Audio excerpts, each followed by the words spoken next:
Welcome back to McCarthy Performance. Today we got a job to do.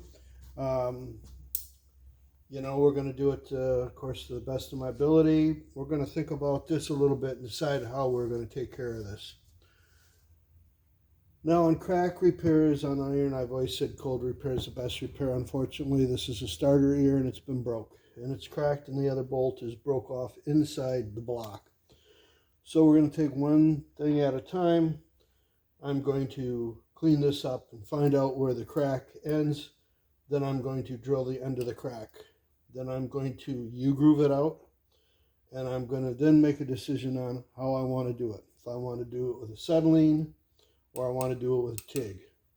I'd prefer not to run the TIG on it, but I think ultimately that's what I'm going to do.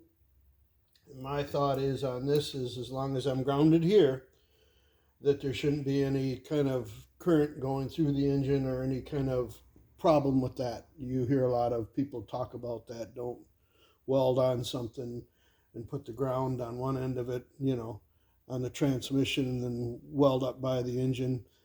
This engine, is all together, obviously, and to take it apart for that little crack there, seems like a lot of effort. We've got to watch the heat. We don't want it to migrate too far down the block.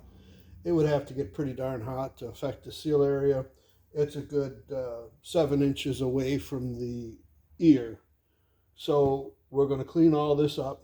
I'm going to get it nice and clean. It's going to be nice and smooth because if I do braze it, which I probably, at this point I haven't made my mind up yet, but if I do braze it, it's got to be awful clean.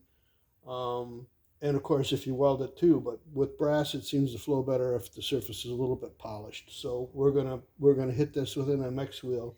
We're gonna clean all the epoxy off of it that Mark Cruiser uses on these blocks.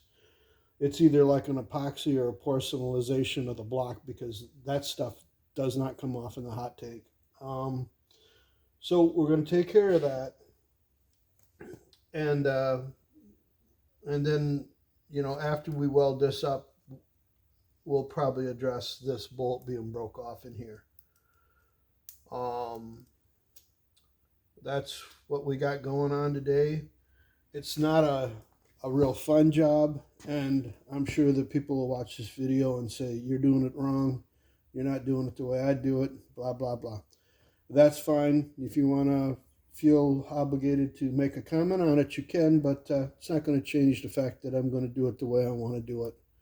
And this isn't my first time at the rodeo, so to speak. So we're going to clean all this up, and then we're going to mag it because I want to find out where the ends of the crack are and how far they go up. The customer said that the threads engaged poorly here. And I indicated to him that there's not enough surface area to really put a helicoil in here. You can do it, but we're taking out precious material that we don't have a lot of to give up. I checked it with a bolt. It'll be fine, and once I bevel this out, it's going to have a tendency to want to draw a little bit. And of course, I'll chase it out with a tap, but yeah, I think it'll be fine. And as far as we say welding, and I use welding, but essentially what we're really doing is we're brazing. We're not welding because if we were welding, we'd be using real iron to fix this. It's not possible to weld iron with iron complete like this. It would have to be in an oven. It'd have to be warmed up. And this should be warmed up a little bit. Get some heat into it. On edge surfaces, you usually can get away with damn near murder on this stuff. If it was by a water jacket in the middle, somewhere around the soft plug in that, I'd probably stitch it. But if you're welding anything on the side of the block, it really is a good idea to preheat it, post-heat it, control the heat as it goes down. Now, I know there's a bunch of different rods, a bunch of different nickel rods out there, and I have some, and I can fix this with nickel. And this would be a pretty good place to fix it with nickel, obviously. Will I do that? I'm going to clean it all up. I'm going to check the crack, and then I'm going to decide exactly what I want to do. It might be a little bit of everything, but we will see how it is and how bad it is. Um, I can get on it and off it real quick with nickel rod. Uh, with brass, of course, you're going to have to heat it up more. And the strength of brass compared to iron, it's not that far off. The color is a horrible match. Who cares? I mean, he'll probably paint it black. But brass is so forgiving on iron. It's and silicon bronze isn't bad to take it either. But actually, if I had the choice, and I do, I would fix this with probably a acetylene torch because you get a more heat zone area. It doesn't seem to put a hard spot in the material. Uh, and I fixed a lot of things with brass, like decks and stuff. It works pretty good. Nickel's not bad. You got to be careful with it. Some rods that are nickel work a little bit better than others. I know there's Muggy, and I use Weld mold product rods, and that's what we have here at the shop. So I'm going to clean that up and then make a decision on how I'm going to repair it, whether it be nickel, bronze, silicon bronze, acetylene torch, TIG, arc. So we'll get going on it.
Okay, we're going to mag check it now.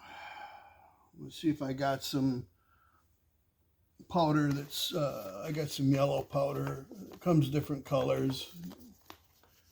I prefer yellow on this, it'll show up better.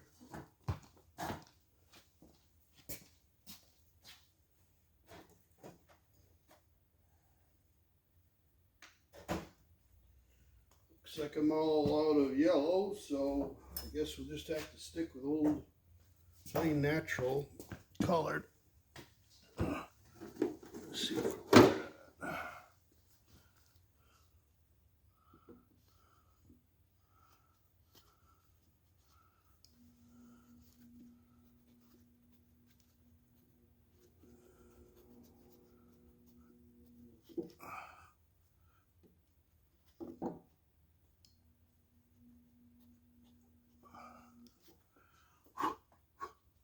Okay, I'll show you the crack.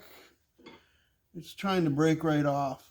So it's halfway up this boss and it's curving right around. So I'll show you that. We'll, of course, once we fix it with bronze or nickel, you can't mag it afterwards. It's almost impossible. So you want to make sure you cut your cracks and everything. You get all that out of the way.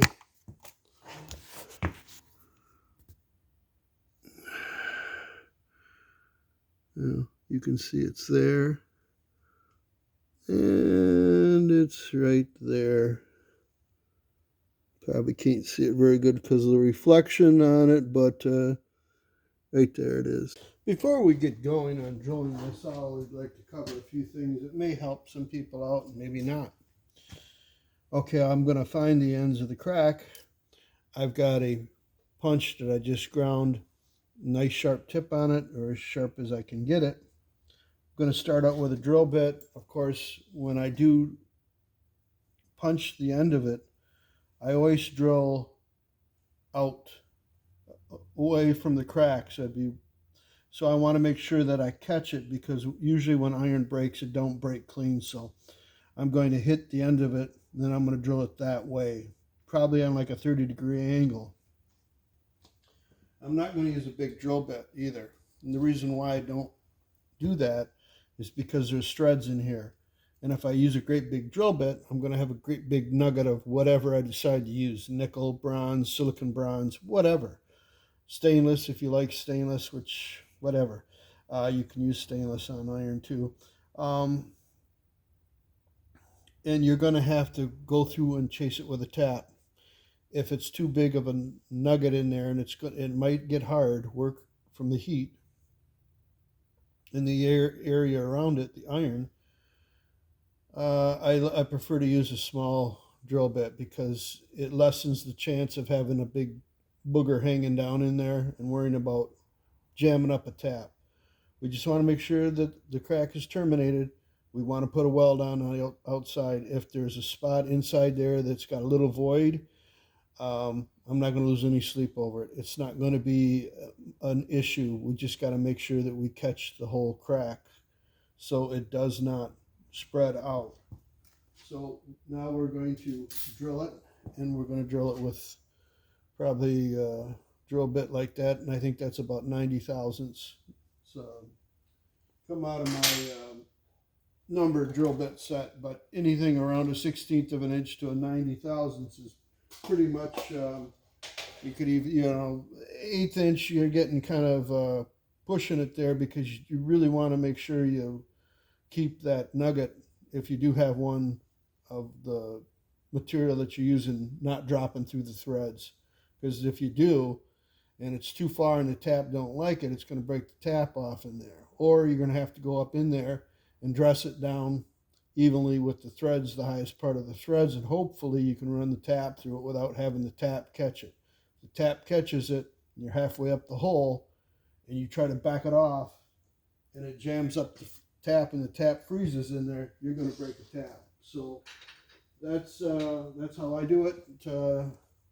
Like I said, another disclaimer, do it any which way you want. I guess as long as the job gets done and you have success doing it. I've done this more than once, and I'm just sharing you my information on my experiences, but it might be contrary to whatever you've done in the past, and that's fine with me. So we'll get going on drilling her out.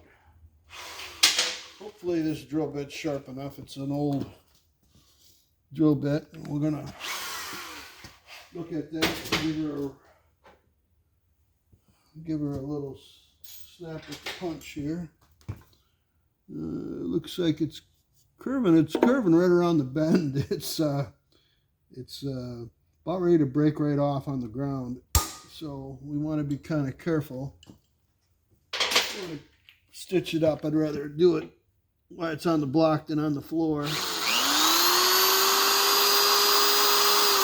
So you can see I'm drilling at an angle.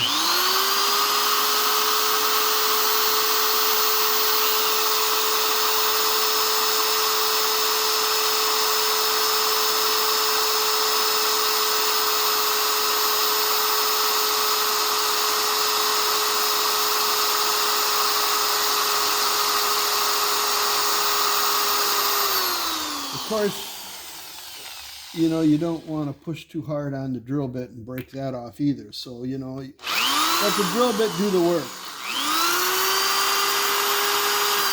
Okay, we're through. And that's all I wanted.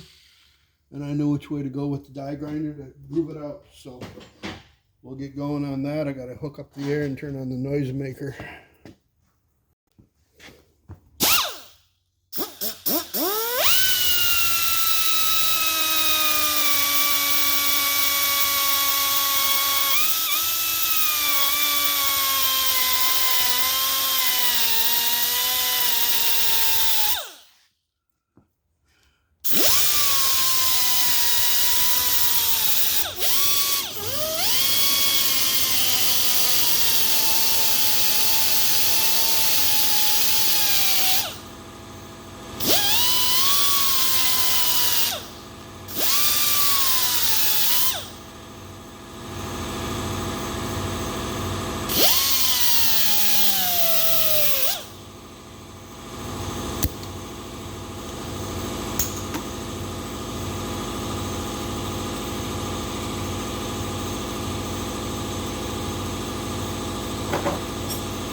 Okay, I'm going back to the ball mill. I'm going to go up a little bit higher.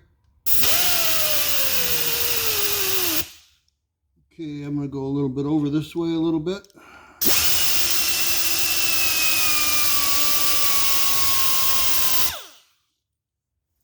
And of course there's threads in there and I don't want to disturb them.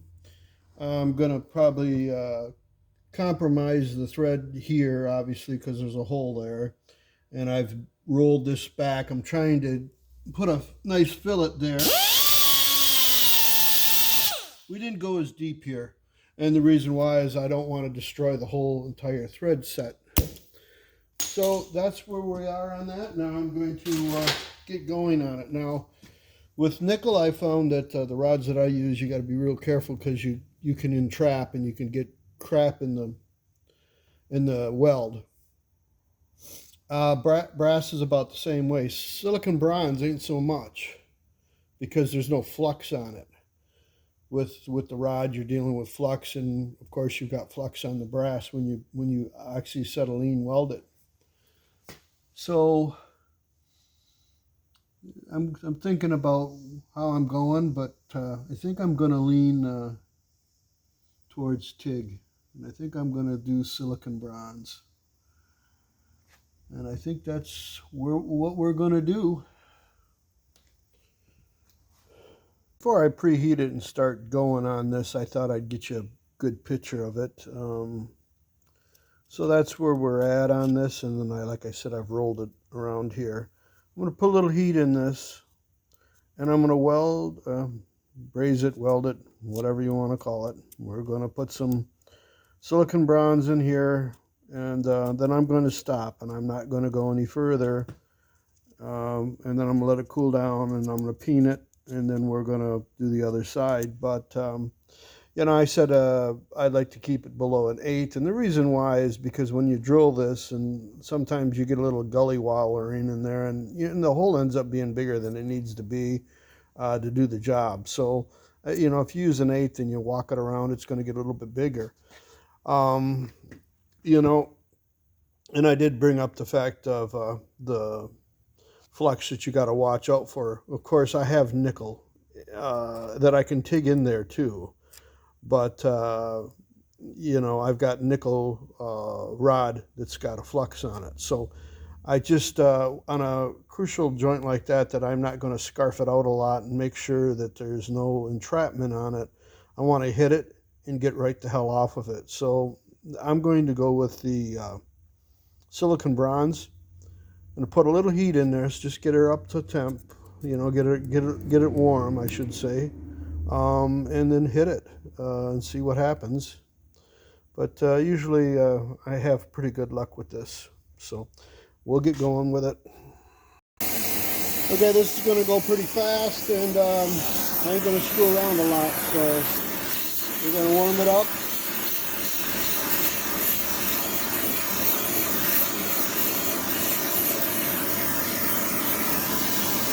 Get it around 300, 170.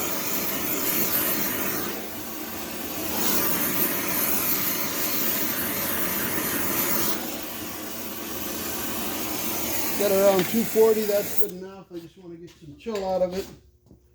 Now I'm going to weld it up. Okay, here we go.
I'm going to grind this back, make sure that it looks like it's stuck really good. And that's I'm not going to clean that off. I'm leaving that weld exactly like that, proud.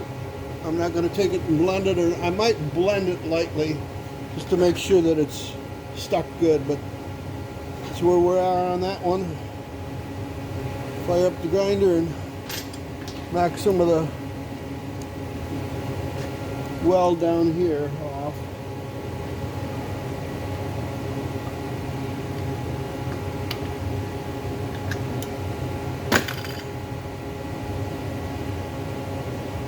Not even warm down there, so I ain't even worried about that.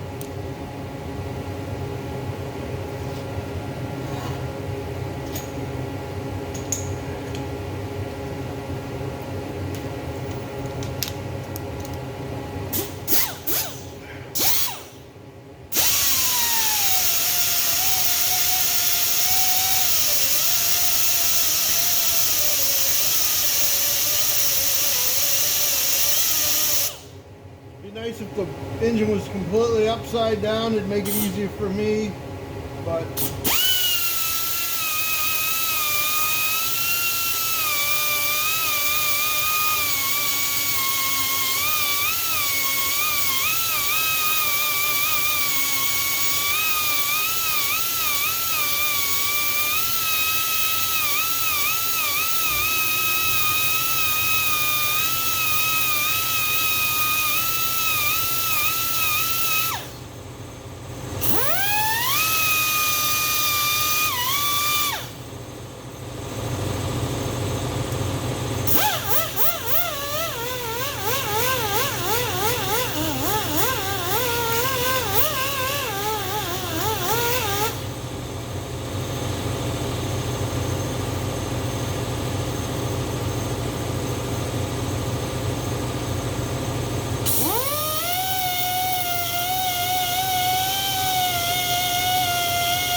right there with a little bit more weld and hit it with a file.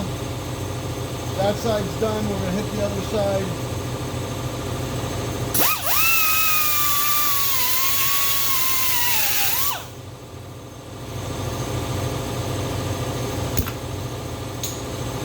So far, so good. Okay, I got my little halogen light on that place where I welded it. I put some marker on here. I'm going to use a cutoff wheel. I'm going to dust it lightly, hold it as flat as I can, and take that down enough so I can file it. So we don't want a high spot there. We don't necessarily want a gully there either, though. So I try to get everything situated so I can do the job. Maybe you can see it, maybe you can't, I don't know, but we're going to give her a whirl here.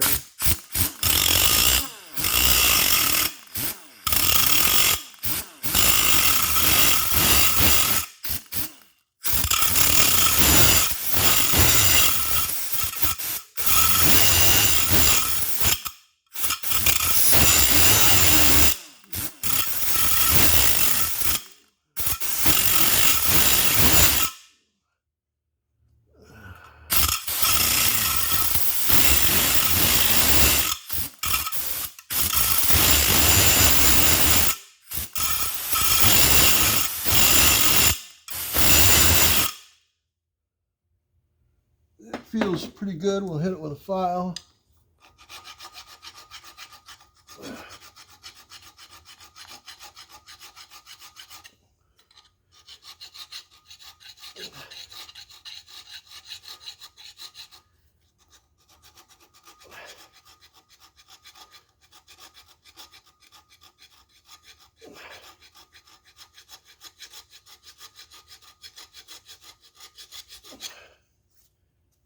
Hit just a little bit right on the corner there, break the edge, you know, make it look halfway decent, but I want to leave as much material there as I can, so we're not taking any more off of there. I'll probably go to a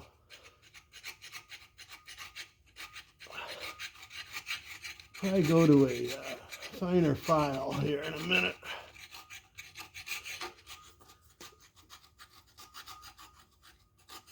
I'm pushing straight on the file. I'm trying to hold it as flat as I can, but you know, that doesn't feel too bad. A little high spot right there, but it looks like it got a low spot right in the casting right there where I think the starter, when it kicked off, put a dent in it a little bit, but we'll make sure that it's looking over good. Yeah, it is low right there. Feels pretty good. We got that crack. Another thing is too, is if I welded both of these up, I wouldn't feel comfortable trying to file them both flat. I can file this one flat to the surface, then I'll groove that one out and I'll weld that one and I'll file it flat to the existing surface. So I know it's pretty damn flat that way.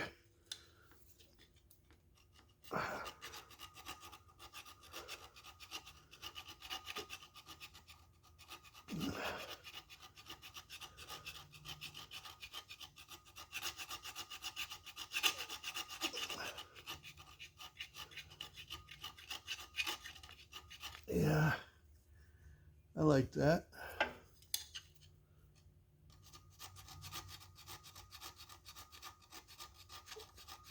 And the next thing I'll do is be out the other side, and I'll groove that one out and show you where we're at.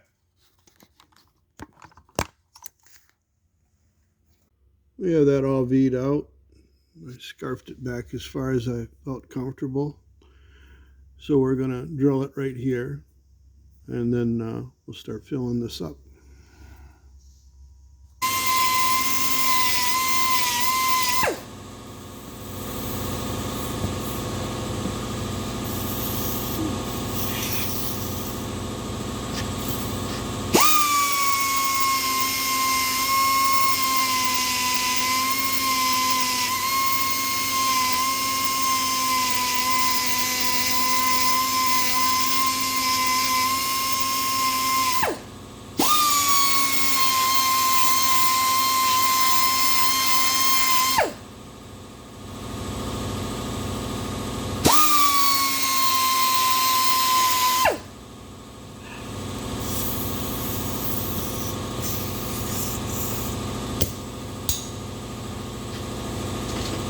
Okay, I got that pretty much done. I'm not going to do much to it.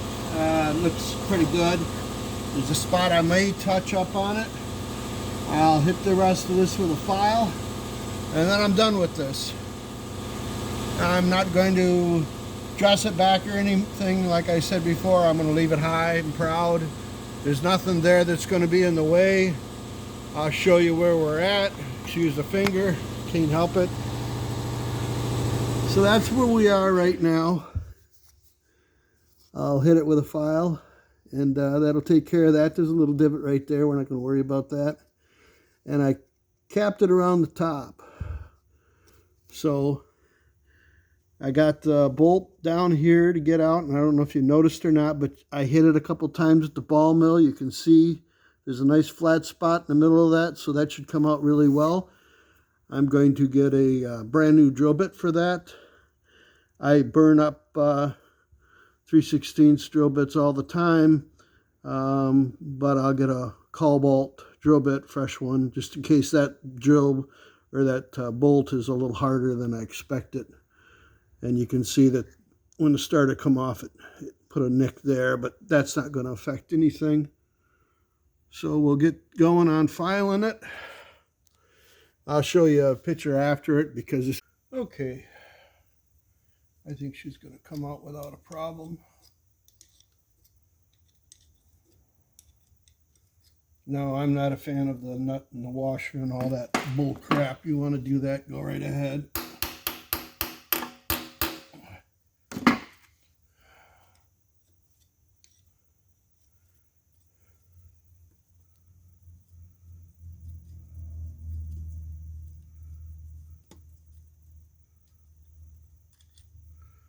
Okay, there we are.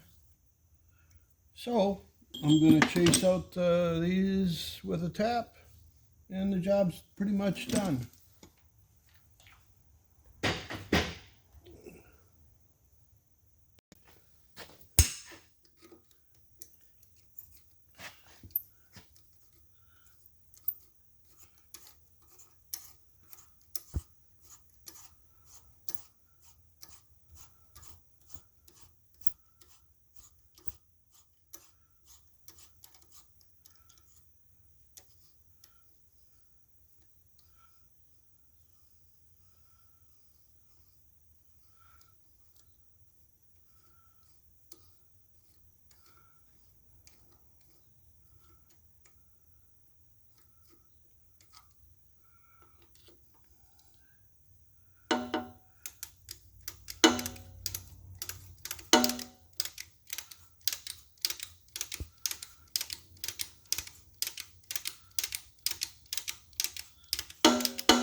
Okay, we're going to call this job pretty much done. Put a little bit of black paint on it. Easy for me to say. And so that'll be that on this one. Thank you for watching.